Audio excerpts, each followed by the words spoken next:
आज की कहानी हमारे पड़ोसी देश चीन से है।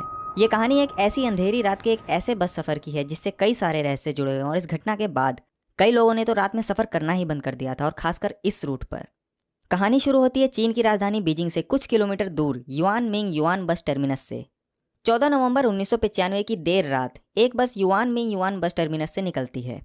ये बस उस रात की आखिरी बस थी और इस बस का जो आखिरी स्टॉपेज था वो था शियांग शैन, जिसे कि फ्रेग्रेंट हिल्स के नाम से भी जानते हैं और यह जगह हाइडियन डिस्ट्रिक्ट में पड़ती है। Yuan Ming yuan bus terminus से फ्रेग्रेंट हिल्स तक का जो सफर था वो तकरीबन 16 किलोमीटर लंबा था और इस बस का जो रूट था उसका नंबर था रूट नंबर 375। तो यह आखिरी बस अपने तय वक्त पर बस टर्मिनस से निकलती है और जब यह बस वहां से निकली तो इसमें उस वक्त कुल 2 लोग थे, एक तो बस का ड्राइवर और एक लेडी कंडक्टर। इसके तकरीबन 2-3 स्टॉप के बाद ये बस वहीं पर एक बहुत ही मशहूर जगह है समर पैलेस, उसी के एक बस स्टॉप पर रुकती है। उस बस स्टॉप से एक बूढ़ी महिला, एक 20-22 साल का एक जवान लड़का और एक यंग कपल इस बस में सवार होते हैं। जो यंग कपल था वो दोनों ड्राइवर के पीछे वाली सीट पर जाकर बैठ जाते हैं और जो लड़का था वो दूसरी साइड वाली सीट पर बैठ जाता है बस के गेट के पास और वो बूढ़ी औरत उस लड़के के पीछे वाली सीट पर ही बैठ जाती है। इसके बाद ये बस वहां से चल देती है। अब इस रूट नंबर 375 की पूरी बस में कुल मिलाकर 6 लोग थे, ड्राइवर और लेडी कंडक्टर को मिलाकर, और ये बस अपने तय रूट के हिसाब से अपनी मंजिल की तरफ बढ़ रही थी। जिन रास्तों से ये बस गुजर रही थी वो शहर का बाहरी इलाका था और उन रास्तों में इस बस के अलावा और कोई दूसरी गाड़ी नजर नहीं आ रही थी। चारों तरफ बिल्कुल खामोशी थी क्योंकि लगभग आधी रात हो गई थी। उस खामोशी में सिर्फ उस बस के इंजन की आवाज़ सुनाई दे रही थी और क्योंकि नवंबर का महीना चल रहा था तो ठंड भी बहुत ज़्यादा थी। उसके बाद जब 2-3 बस स्टैंड गुजर गए तो बस ड्राइवर को अंधेरे में खड़े 2 लोग नजर आए जो कि बस को रोकने के लिए हाथ हिला रहे थे। मगर ये दोनों लोग बस स्टैंड पर नहीं खड़े थे बल्कि अगले बस स्टैंड से काफ़ी पहले ही बीच रास्ते में खड़े थे। तो पहले तो ड्राइवर ने फैसला किया कि वो बस को नहीं रोकेगा क्योंकि वो दोनों बस स्टैंड पर नहीं थे। मगर जब उस बस की महिला कंडक्टर ड्राइवर से कहती है कि ये इस रूट की आखिरी बस है और इसके बाद यहाँ से और कोई बस नहीं गुजरेगी, इसलिए वो इन लोगों को बस में चढ़ने दे, तो ड्राइवर को भी लगता है कि हाँ, अगर मैंने ये बस यहाँ नहीं रोकी तो ये बेचारे पूरी रात यहीं रह जाएंगे, इसलिए ड्राइवर बस को रोक देता है। उसके बाद बस का दरवाजा खुलता है और ये दोनों मुसाफिर बस में चढ़ते हैं। मगर जैसे ही वो दोनों इस बस में दाखिल हुए तो पता चला कि वो 2 नहीं बल्कि 3 लोग थे। उन दोनों ने बीच में एक तीसरे शख्स को अपने कंधे का सहारा देकर ऐसे पकड़ रखा था जिसकी वजह से वो बस में चढ़ने से पहले दिखा ही नहीं।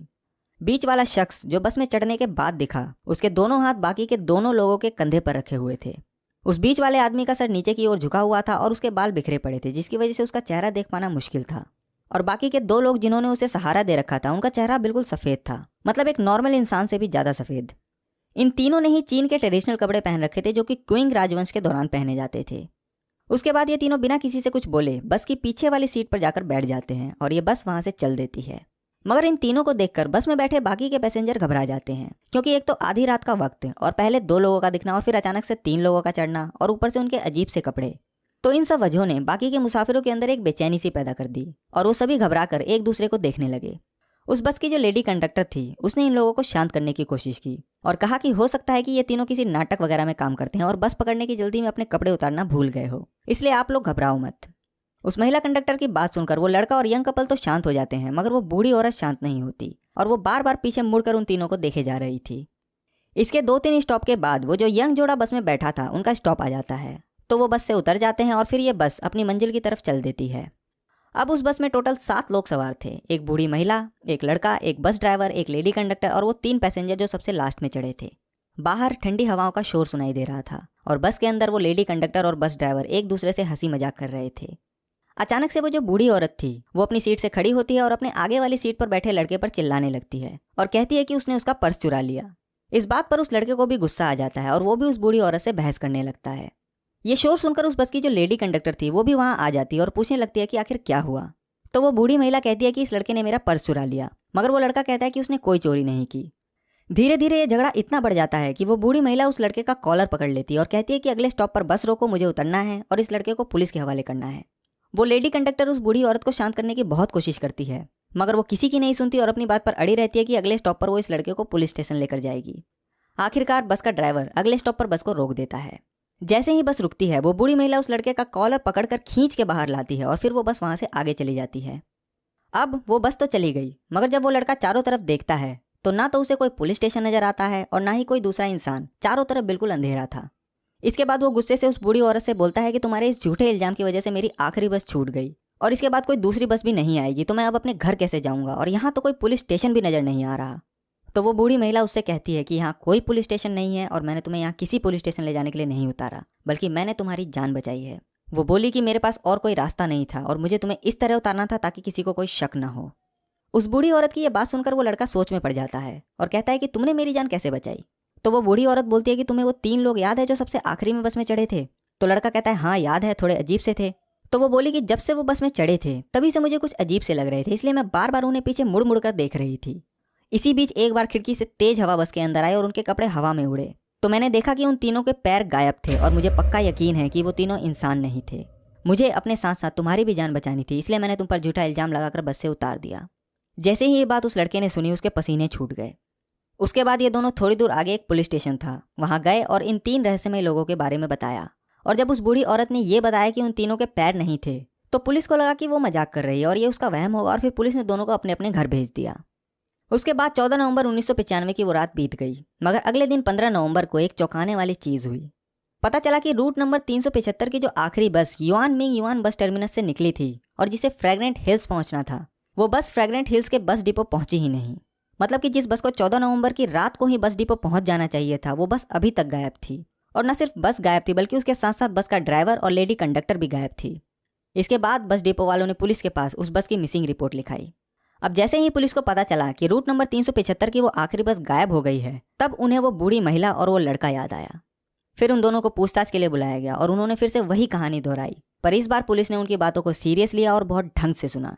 मगर कहीं से ये बात मीडिया में लीक हो गई और देखते ही देखते रूट नंबर 375 की बस गायब होने और उससे जुड़ी ये कहानी लोगों में आग की तरह फैल गई। लोग इसको लेकर तरह तरह की बातें बनाने लगे। इधर पुलिस भी बस की तलाश में जुटी थी, मगर उन्हें कोई कामयाबी हाथ नहीं लग रही थी। और इसी खोजबीन में 2 दिन बीत गए और 17 नवंबर आ गया। 17 नवंबर 1995 को पुलिस को मियून रिजर्वॉयर में एक बस पानी के अंदर डूबी हुई मिलती है। उसके बाद क्रेन से बस को बाहर निकाला जाता है और जब बस बाहर आती है तो पता चलता है कि ये वही रूट नंबर 375 की आखिरी बस है जो 2 दिन से गायब थी। फिर जब बस को खंगाला गया तो उसके अंदर से 3 लाशें मिली, एक बस ड्राइवर की, एक लेडी कंडक्टर की और एक उस शख्स की जिसे उन दोनों रहस्यमय इंसानों ने बीच में सहारा देकर पकड़ रखा था, जिसके बाल बिखरे हुए थे। अब पुलिस को यह बस तो मिल गई, मगर इसने इस कहानी को सुलझाने की बजाय और उलझा दिया, क्योंकि जो 3 लाशें उस बस में मिली वो बुरी तरह सड़ चुकी थी और ऐसा लग रहा था जैसे इनकी मौत कई दिन पहले हो चुकी है, जबकि सिर्फ 2 दिन पहले ही ये बस और ये लोग गायब हुए थे। 2 दिन के अंदर ही बॉडी इतनी डिकम्पोज हो जाए, ऐसा पॉसिबल ही नहीं था। गर्मी अगर बहुत ज्यादा भी हो तब भी 2 दिन में लाश इतनी नहीं सड़ सकती। और खैर उस वक्त तो नवंबर का महीना चल रहा था और उन दिनों रात के वक्त वहां का तापमान कभी कभी तो माइनस में भी चला जाता है। दूसरा कि जहां ये बस पानी में डूबी हुई मिली वो जगह फ्रैग्रेंट हिल से तकरीबन 100 किलोमीटर दूर थी। जब ये बात बस डिपो में बताई गई तो उन्होंने कहा कि ये पॉसिबल ही नहीं है कि वो बस 100 किलोमीटर और आगे तक चली जाए, क्योंकि उसमें इतना डीजल ही नहीं था। ये बात सुनकर पुलिस वाले और हैरान हो गए। उसके बाद ये चेक करने के लिए कि बस में डीजल है या नहीं, उन्होंने उसका फ्यूल टैंक खोला। मगर जैसे ही पुलिस ने फ्यूल टैंक खोलकर देखा तो पूरा फ्यूल टैंक ताजे खून से भरा हुआ था और ये बहुत अजीब चीज़ थी।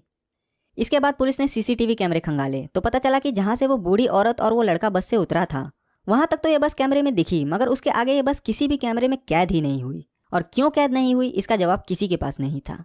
उसके बाद ये छानबीन ऐसे ही चलती रही, मगर इसका कोई फायदा नहीं हुआ। आज 2021 में इस घटना को हुए तकरीबन 26 साल बीत चुके हैं, मगर आज भी इन 4 सवालों के जवाब किसी को नहीं मिले। पहला कि वो जो 3 रहस्यमय लोग बस में सवार हुए थे वो कौन थे। दूसरा कि बिना डीजल के वो बस आगे 100 किलोमीटर दूर कैसे चली गई, क्या वो बस डीजल के बजाय खून से चली। तीसरा कि इतनी ठंड होने के बावजूद भी सिर्फ 2 दिन के अंदर ही बस में मिली लाश इतनी सड़ कैसे गई। और चौथा कि उस बूढ़ी महिला और लड़के के उतरने के बाद वो बस आगे किसी भी सीसीटीवी कैमरे में कैद क्यों नहीं हुई। कुछ लोग इसे एक अफवाह भी मानते हैं। मैंने खुद इस खबर के और भी सोर्स ढूंढने की कोशिश की, पर मुझे कुछ लिमिटेड सोर्स ही मिले। और आपको तो पता ही है कि चीन के अंदर से कोई भी न्यूज़ बाहर निकालना कितना मुश्किल है। मगर चीन के सरकारी अखबार ग्लोबल टाइम्स ने खुद इस खबर को अपनी वेबसाइट पर डाल रखा है, तो जाहिर सी बात है इसमें कुछ तो सच्चाई होगी। वहीं दूसरी तरफ चीन के बहुत सारे लोग इस घटना को सच मानते हैं और इस घटना के बाद लोगों ने रूट नंबर 375 को भूतहा ही घोषित कर दिया था। और आज इतने साल बाद भी ये कहानी चीन में सुनी और सुनाई जाती है। तो ये थी चीन के रूट नंबर 375 के भूतिया सफर की कहानी। मुझे उम्मीद है कि आप लोगों को ये कहानी जरूर